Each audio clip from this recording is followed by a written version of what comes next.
We are back, Peanut Gallery. What is CMLL and the rest of the wrestling world up to as it relates to the news? Yeah, so the visa process for the CMLL guys are going through at a pretty good pace. So we should be seeing them back in AEW pretty soon. They've been gone for a few months. I'm surprised that they're actually going remember, through. they had those visa issues. Yeah, because the company can't get their head out of their ass. So they're actually kind of working their way through. As you know, with anything government, it's going to take forever. Right.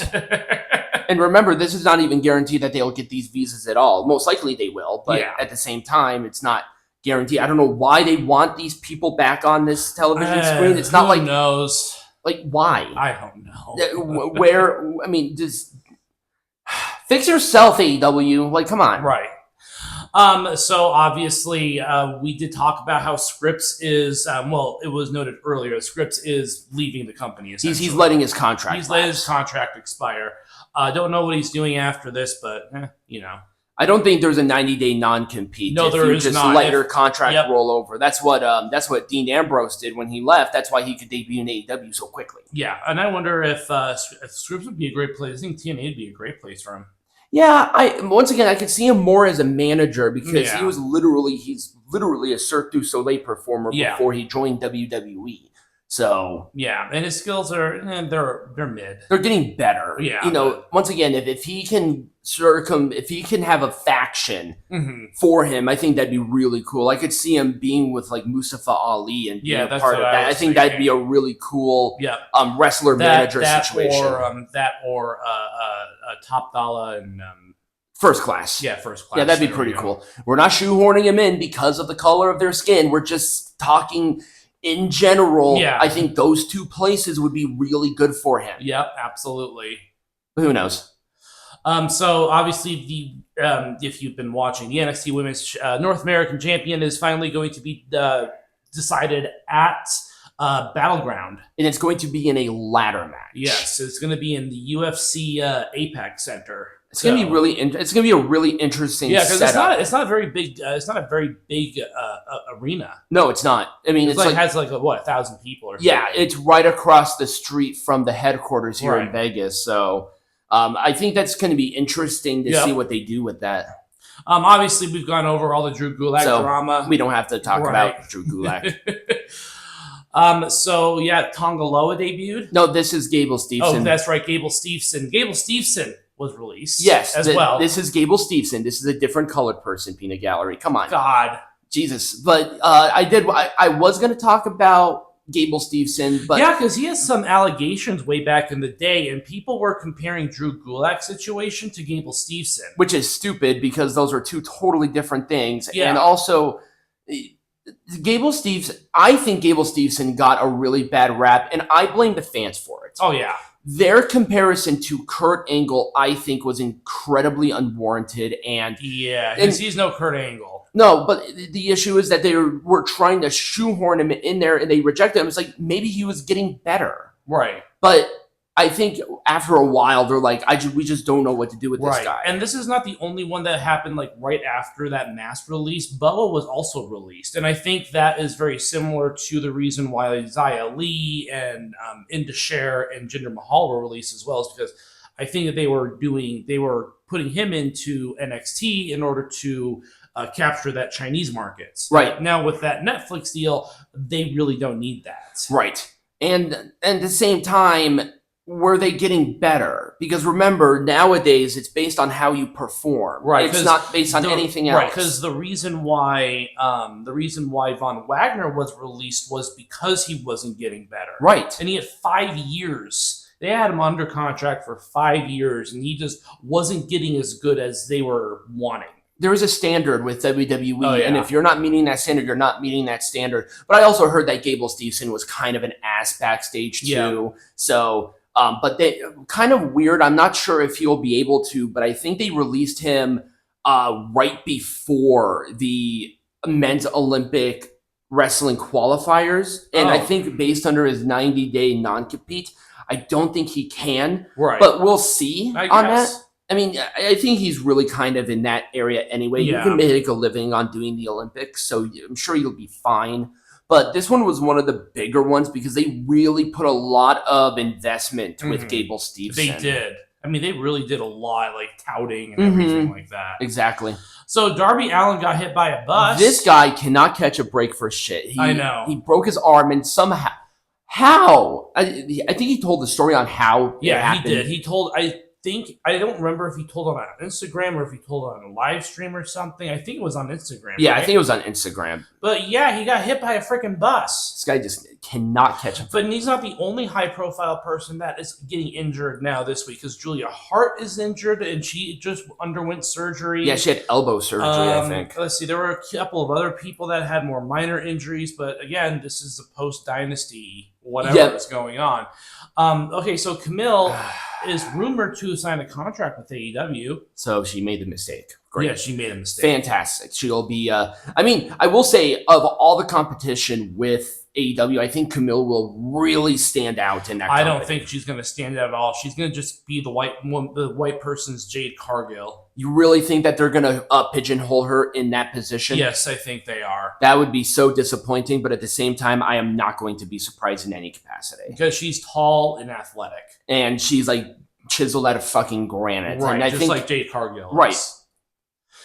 So Ethan Page is he actually gone? Because I saw his video and he was totally making a goof about it, and I have no clue what the hell's going on. You know, I don't know the situation around his contract either. All I know is that apparently he's out. I just don't know. I hope he is. I mean, not because he doesn't deserve it, it's because he deserves to be in a better spot. He deserves to go back to fucking TNA. Right, or he is good friends with Cody Rhodes. Right, so who, in case you haven't noticed, is currently the WWE champion. Right, he is literally the top guy in that company. So I could see him there, but at the same time, I think he needs to be in a place where he's going to shine like a star. And I think he would be a much better position in TNA. Oh, absolutely. He'd make a great heel. Mm-hmm.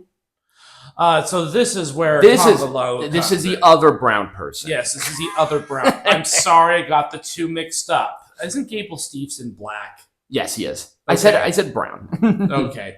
Well, we'll just roll with that because Tonga Loa finally came. We knew it was going to happen. It was inevitable. I cannot believe that nobody scooped this at all. Nobody thought that it was going to be Tonga Loa. No. I think everyone was saying it was be like Jacob thought too. Right, but he is signed with the company, but I think he's probably going to need some more training, some more seasoning. Right. And I do expect Hikuleo to debut at some point in time. Yes, because he tweeted about it because his brothers are now in WWE.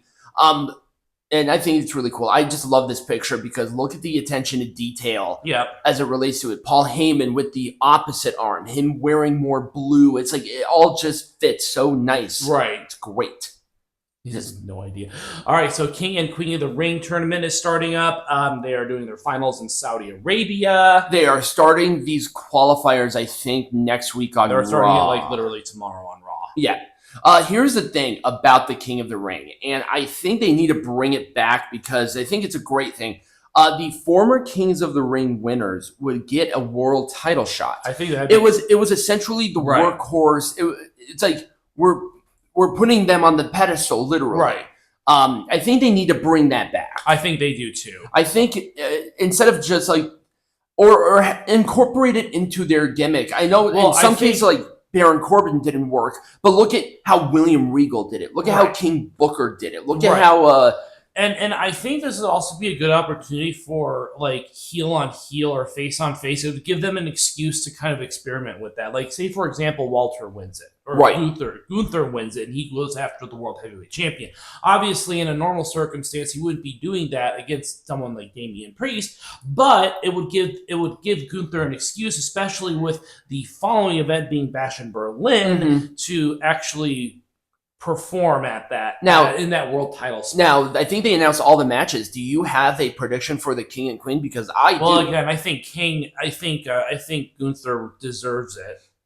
As far as Queen, I'm not sure. I want Shayna Baszler to win it. You want Shayna Baszler? And here is why.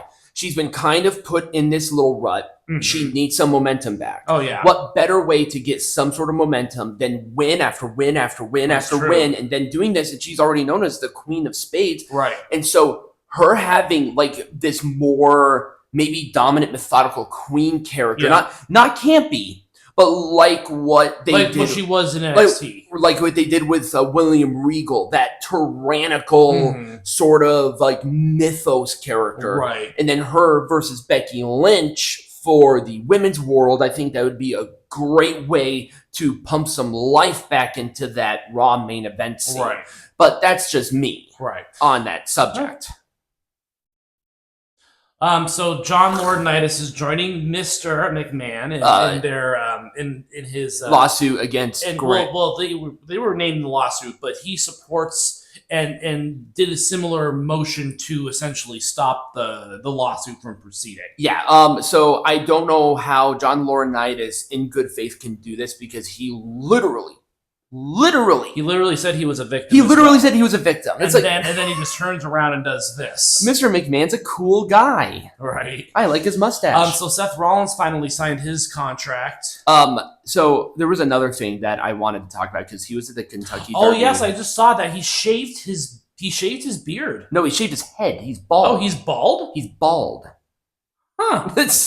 So he had a hat on, so I can't confirm that for sure. But it looked like there was no hair hanging down. No. From here. So there was speculation. And he was not totally clean shaven, but he was much cleaner shaven. Yes. But yes, there is speculation that he is bald. And that, I don't know why that would bother me, but it kind of does. But yes. And then Seth Rollins also had knee surgery, I believe. So he's going to be out for a while. He's going to be out for, I think they said, like 5 to 7 months. Something like that. Yeah. And then finally, WrestleMania is coming to Vegas. Yes. So we live in Vegas. Right. It's coming to Vegas. Yeah, it's coming here. So it's going to still be in April. It's going to be actually in later April. Yes, it's going to be Easter weekend. That is the weekend of the 19th and 20th is Easter. Oh. Yeah. And the reason why they did that was because Vegas wanted to do it that weekend, because that is, for obvious reasons, traditionally a slower weekend. Right. So they want to inject some life into the city on that weekend, because the more weekends that happens, the better the revenue comes. Right. And you guys Nick Khan stated that he didn't want to compete with the Final Four anymore. So I do expect it to kind of be in that later April sort of trajectory moving forward. Minneapolis was quite disappointed that they were not given WrestleMania. But they have an outdoor stadium. No, they don't. I keep forgetting about that. Their stadium is indoors. It is literally shaped like a traditional Viking house. I keep forgetting that. I'm sorry. That's my fault. So they were disappointed. They're going to go. I'm pretty sure they're going to have it at some point. I'm sure. I mean, they have the stadium for it. They have the city for it. Yeah. So I do expect them to get it at some point. But yes, it is going to Vegas. And also remember that Nick Khan even stated that he preferred indoor arenas on this side of the country. So this was he just prefers indoor arenas in April, because you just never know when it's an outdoor arena what it's going to be like. So right. That's kind of what's happening this week. It's coming to Vegas. Yay. We're hoping to get tickets. Yes, we are. But you never know. Those things are going to go lightning fast. Yeah. So I guess we're going to have to talk about Backlash. Yes. So when we come back, we're talking about the good and the not so good things about Backlash.